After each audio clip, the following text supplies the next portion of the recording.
So there is almost an infinite amount of suffering, injustice, conflict, outrage, and general human fuckery on our planet and available for us to consume every single day. And if I allowed all of it into my consciousness, I genuinely don't think my nervous system or my mental health could actually handle it. And so years ago, I actually created a video entitled Why I Live in a Bubble. And honestly, I still live in one intentionally.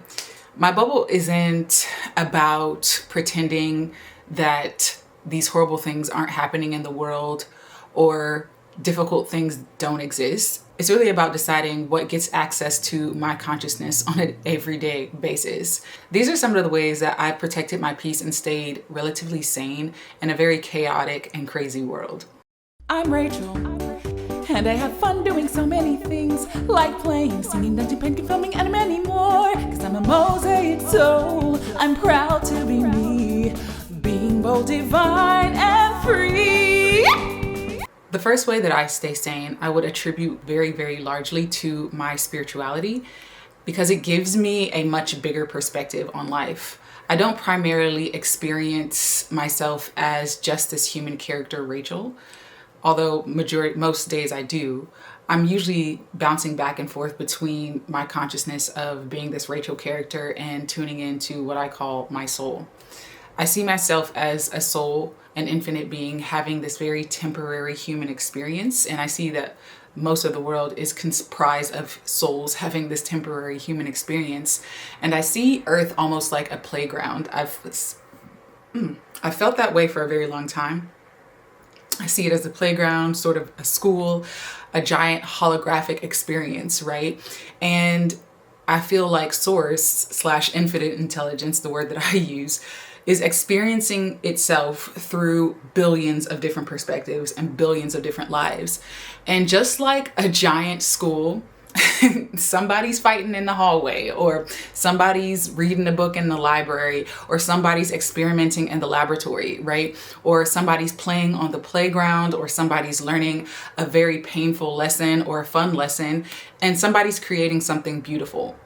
To me, humanity contains all of it simultaneously. There is no yin without the yang. Therein lies duality.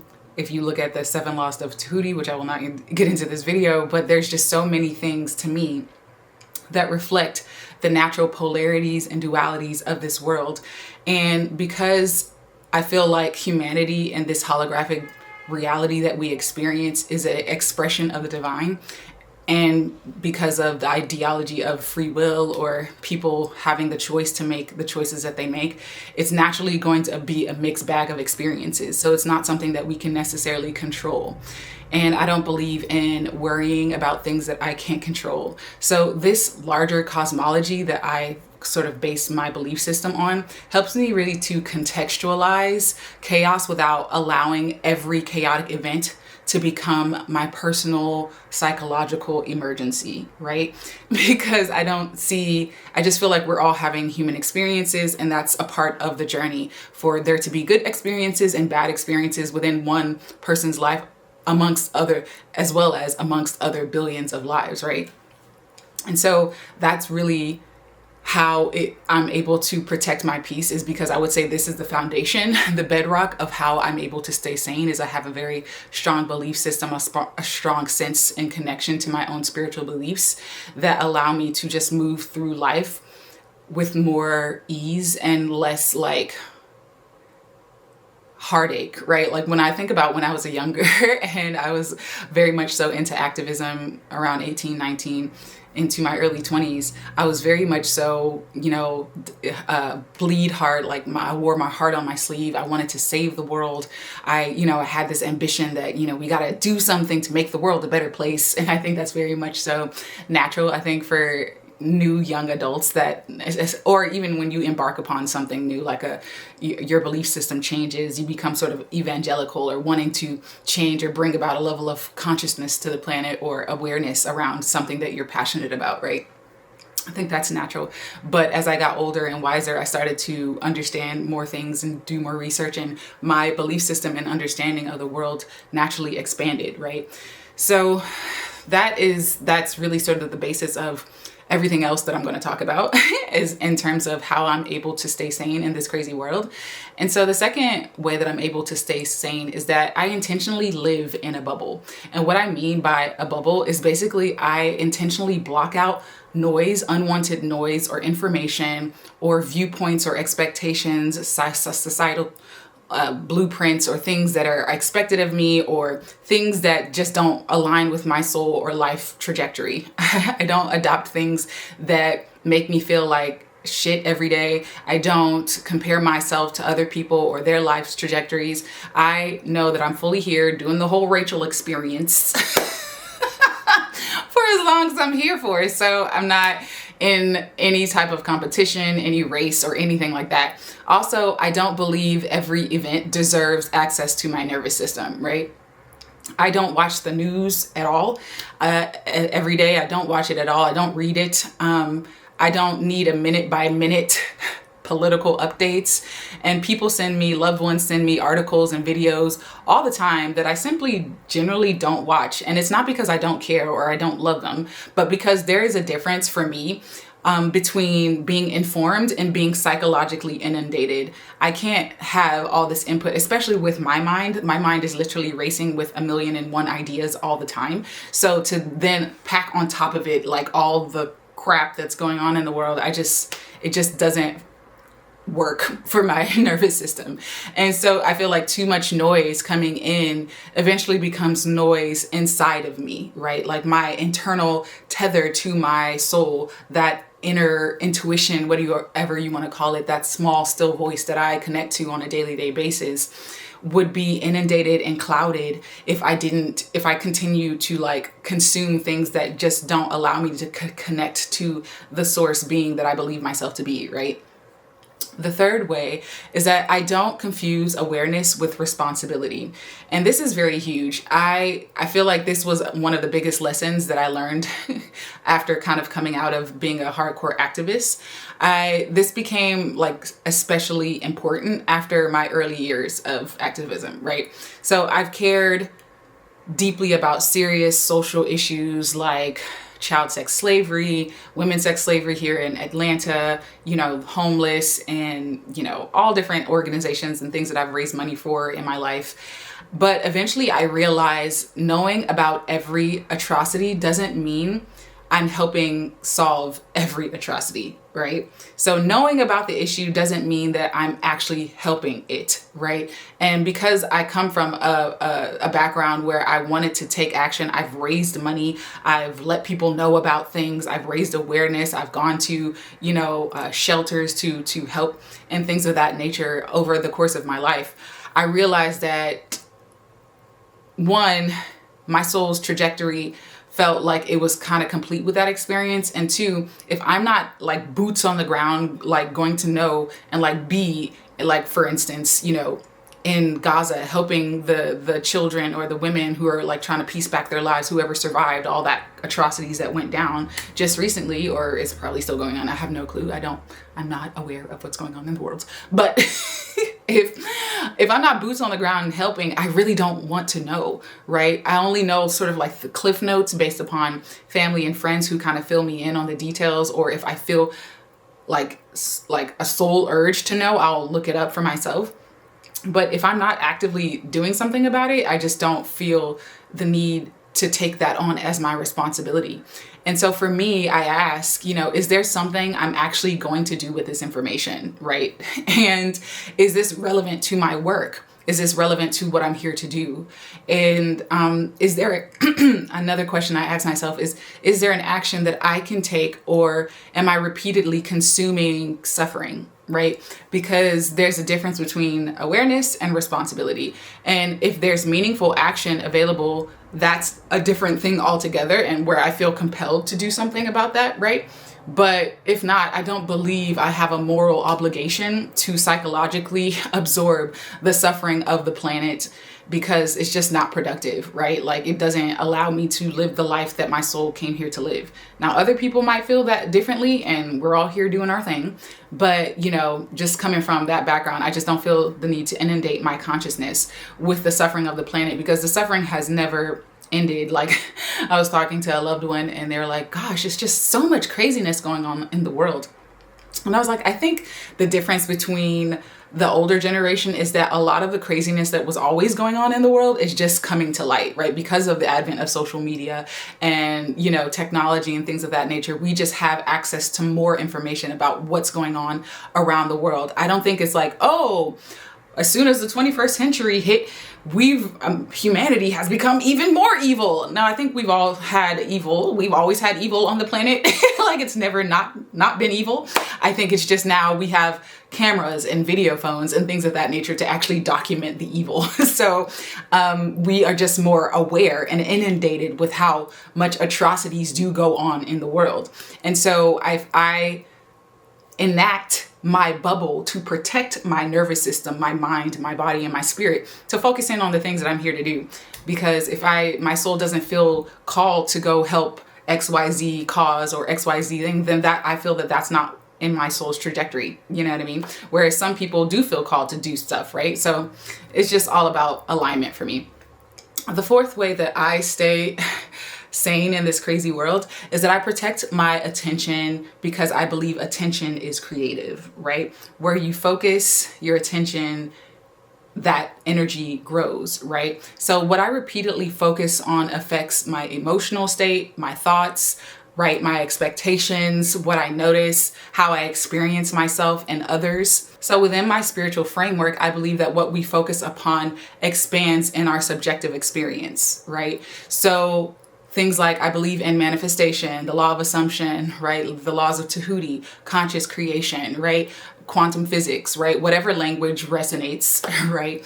And so I'm very extremely discerning about what gets into my consciousness and what gets repeated access to my imagination, because I don't want my subconscious mind latching on to horrific things all the time, because I'm just going to manifest more of that in my own subjective experience. That's my belief system.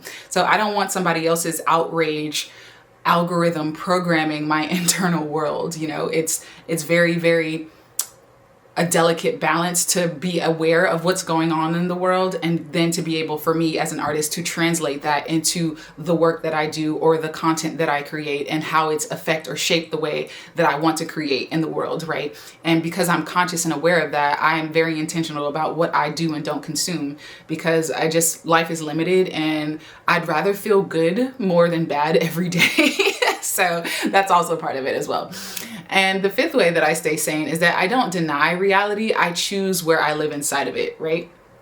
Racism exists. We all know that. Sexism exists. All the isms exist, right? Capitalism, elitism, fascism, all these isms exist on our planet. Exploitation exists, right? War exists. Political insanity exists, right? Humans do horrific things to one another every single day.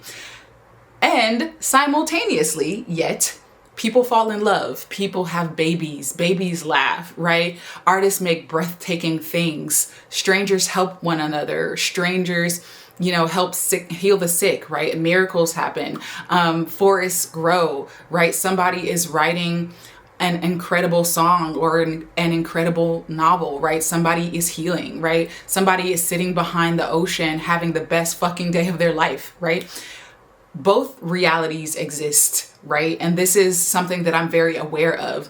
And so I get to decide for myself which reality receives the majority of my attention, And if I choose to focus in on more of the things that I don't want, or more of the things that I don't want to be experiencing or knowing that's going on in the world, I feel like I have a tendency to perpetuate that in my own life, versus when I focus in on just sitting by the lake and watching the ducks play with each other and the peace that calms the lake and the waters and the wind blowing against my skin. I feel like that's more on a day-to-day basis valuable use of my attention, time, effort, and energy, and creativity. And the sixth way that I stay sane is that I visit the muck. So even though I am aware of all of the muck and I live in a bubble, I don't build my house there. I visit the muck, I don't build my house there, right? I absolutely go down rabbit holes, right? I am a hardcore feminist. Feminism I am aware of racism, the patriarchy, our history, politics, right? I'm aware of appropriation, of theft. I'm aware of social systems, books that have made me fucking furious, and also things that really made me open my eyes to the ways of the world and human consciousness and the way in which we consciously live on the planet, right? And the thing about those is that sometimes they become art or teaching or social commentary once I'm aware of it. But I don't want to psychologically reside there, right? I learn, I process, I integrate, and oftentimes I create something from it when I feel called to do so. That's my way of synthesizing all of the muck in the world, right? And then after that, I come back home to myself. So I see the muck, I visit it sometimes, but I don't actually build my home there, if you get what I'm saying. And then the seventh way that I stay sane is that I remember that other humans have free will, right? So part of sharing a planet with billions of other people is that people are going to make choices that I personally would never make, right? Sometimes stupid choices, many times stupid choices, sometimes harmful choices, right? Sometimes horrifying choices. I cannot control humanity into behaving a particular way in order for my well-being to be okay. I also can't control humanity to behave according to my own personal values, right? So trying to mentally manage and control everybody else's choices is exhausting and pointless. You know what I mean? I'm not here to override everyone else's free will, right? I can choose my behavior, right? I can establish boundaries. I can contribute where I feel called. I can create what I'm here to create. And at the same time, I relinquish the fantasy that I personally have to fix the earth, right? I think that was one of the biggest sort of aha moments that I had in my 20s when I kind of walked away from the activism part of my career, is I realized that I'm not here to save the planet. I'm here to be fully expressed. And now that is my personal mantra. Everyone has their own thing for why their soul came here. But I realized that for me and my soul, I didn't come here to fix the planet. And I definitely didn't come to save humanity because I don't feel like humanity needs saving. I feel like there are definitely things that we can do to try to make humanity more aware of itself and to try to expand consciousness, which is why I do the work that I do on the planet. But I'm not under any delusion or pretense to think that I'm going to be the one in the red cape to come down and save all of humanity. Like, I'm not under any delusion in that fact at all. And I'm okay with that. I'm here on this playground, this school, this earth laboratory, here doing my thing, right? The eighth way that I stay sane is that I consciously fill my world with beauty. So nature, art, music, books, painting, singing, movement, spiritual practices, journaling, beautiful environments, and people and creators who inspire me. And for me, this isn't frivolous. This is very crucial. It's how I regulate myself. It's how I feel in tune with myself. And if I'm going to consciously curate what enters my mind, I want a substantial amount of it to remind me why being alive is fucking incredible, right? Why my soul came to this planet and to have this human experience, right? And the ninth way is that I return to my actual life. The internet can make everything happening 8,000 miles away feel like it's occurring right here inside of your living room, right? It makes you feel that the things that are in the world that are going on are so important for you to do something personally. And as someone who's very compassionate and caring and understanding of humanity and does have that tendency to want to save, have that, secret savior complex, I am aware that sometimes this information is useful and important, but my body is actually physically still here and I cannot save the world, right?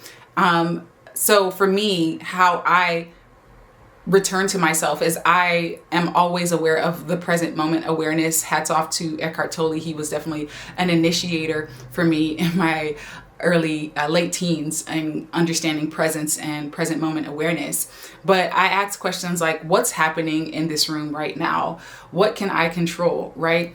What can I focus my attention and awareness on? What's happening outside my window right now? What needs my attention today, right? Like, what am I creating, or what am I believing in this moment? What needs is my body asking of me? You know, who do I love? What do I love? And what can I actually influence? You know, those are questions that are sort of permeating in the back of my mind. What can I be grateful for is another one that I often come home to. And so asking myself those questions allows me to live in my life rather than be someone who's always anxious because of all of the muck that's going on in the world. And so coming back to immediate lived experiences and lived reality keeps the entire planet from living inside my nervous system, right? Keeps me from taking on burdens that weren't mine to carry, you know? And so the 10th way that I stay sane is that I remember what I'm actually here to do. Right? So I've talked about this a little bit before, but I don't believe that my assignment is to know everything on the planet, right? I actually believe that curation is very, very important as a human being, especially in a time of the information age. We have access to unlimited information at the tip of our fingers right now. And the best thing that you can do for yourself as a human being is to curate what you consume, right? I don't believe that my assignment is to fight every battle, right? Only the ones that my soul feels called to do. And most of the time I ain't fighting nothing, okay? Ain't nobody got time to be fighting nothing or people or, you know what I mean? Like, peace be still. Okay. So peace is definitely my number one priority and value system. So I just try not to like upset that or go outside of that value system as much as possible, right? I have things that feel deeply connected to my own soul's expression, right? For me, art, music, writing, creativity, spiritual exploration, right? And helping people reconnect with themselves is also a part of what I feel like my personal assignment is on the planet. And living my own human experience, that's a big one too. Living my life is a big part of my assignment, right? To the best of my ability. And so every hour I spend psychologically carrying the entire world is an hour I'm potentially disconnected from the little pieces of the world that I can actually touch, you know? And so for me, I'm very clear on what my personal assignment here is. And so for me, the real thing here is that even though I choose to consciously and intentionally live in a bubble, my bubble has windows, right? My bubble isn't sealed. I can look outside of my bubble and peer and peek and see what's going on. And I can learn, I can care, I can speak, I can participate. And I can leave the bubble when something genuinely calls for my attention. But I don't really give the entire world my permanent residency inside of my consciousness, right? I close the window when it gets a little bit too noisy and loud. I, shut the door when I feel like I ain't got time or energy or there's no impetus or soul urge for me to participate in the world in that way, right? So I think protecting your peace and caring about humanity can actually coexist, right? Because you tuning into what you feel your soul's calling and life purpose is the way in which you can heal the world, if you will. You know what I mean? You being your most authentic version of yourself is the way that you can come back home to yourself and come back home to creating a world that's more safe for people to live on. So like maybe staying sane isn't about pretending that the world isn't crazy. Maybe it's about recognizing that you don't have to carry all of its craziness inside of you on a day-to-day basis. And so that's really how I stay sane through in this crazy world of ours that we're living in, and beautiful world as well. I feel like the earth is very beautiful as well. So if you resonate with the art, music, stories, and world that I'm creating here, Mosaic Soul's World is launching soon. It's a Patron supported creative world centered around the animal realm and fairy realm, home of monthly Mosaic Soul Chronicles. And you can join the waitlist before and be the first to know when the gates open by signing up at mosaicsoulsworld.com.